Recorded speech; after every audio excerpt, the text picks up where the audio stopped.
So I'm sitting on my porch and I'm just deleting files. And I stumble upon some of my old gambling videos. If you guys don't know, I'm a recovering gambling addict. Now, what does that mean? Well, that means that I was a problem gambler and now I'm in recovery. Now, I didn't go to any, Gamblers Anonymous. I didn't do any of that. I didn't call the gambling hotline. I simply self banned myself from the nearest casino that was really close to where I live here in NorCal. And by that simple step, if you're having a gambling problem, man, wherever your local casino is, whatever, wherever your closest casino, your local access point, because I do believe that the number one reason that people fall into a gambling addiction or become a problem gambler is accessibility.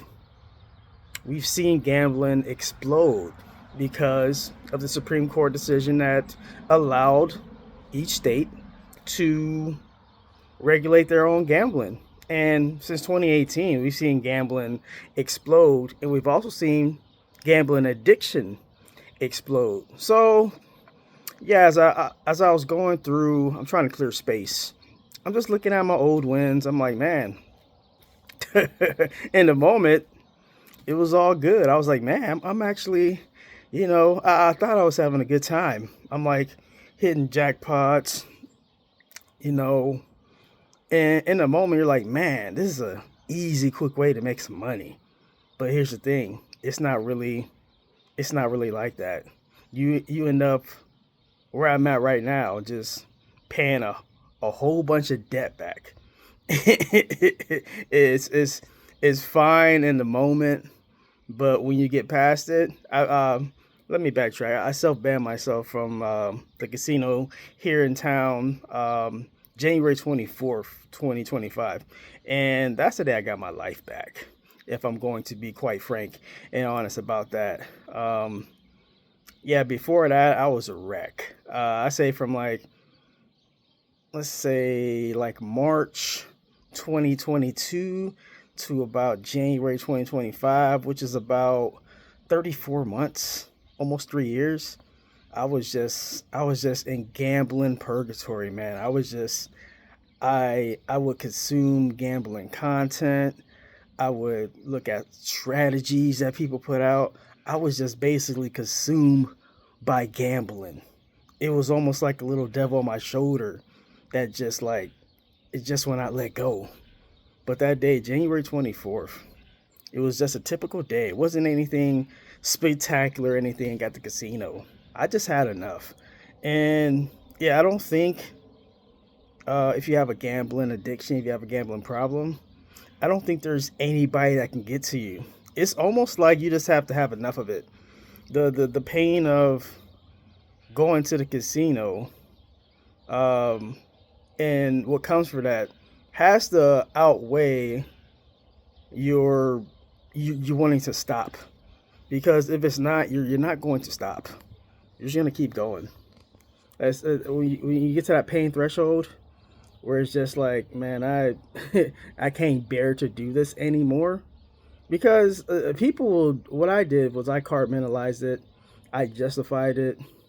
I'm like, well, I mean, it ain't that bad. It's like I ain't losing as much as this guy. But here's the thing, you really can't take your gambling toll, I feel like, in the dollars that you lost. I look at more like I lost valuable time. Like I lost valuable time to possibly be doing a YouTube channel. I lost valuable time with my Facebook page, not putting 1000% into that. That's what I gave up by gambling for 34 months. I gave up a lot. I could have had over 10,000 followers on Facebook if I had just devoted as much time to that in my craft, doing content creation, as opposed to just wasting my life gambling. Now, I'm not saying, gambling is fun. I just came back from Vegas and I had a good time. I went to go see the Cleveland Browns play. I had a good time, but I knew when I came back that I was gonna come back to my normal mundane life. I was gonna have my job overnight, and I was gonna come back just to doing household stuff. I got plenty of stuff to do at the house. Got a horse in the backyard. Got two dogs to take care of too. Got a stray cat that actually bit me twice. So there's a lot of stuff to be done when you have. We're on 4 acres here, my wife and I, out in the, I guess in the boonies, you would say.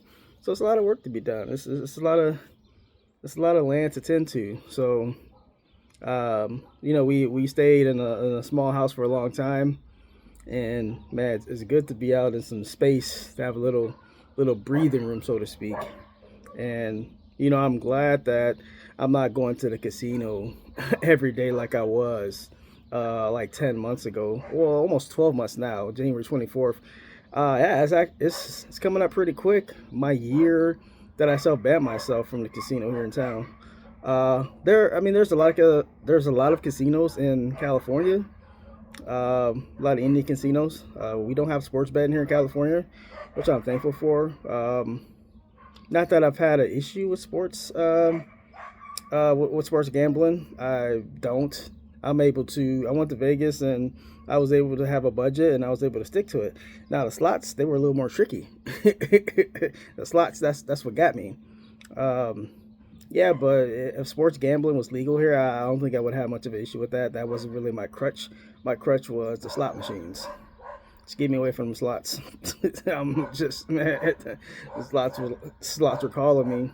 I was like, man, I really thought it was like ATM. I really felt like when I was enthralled in it that I think a lot of people, they think this. They're like, this is an easy way to make some more money, and it's not.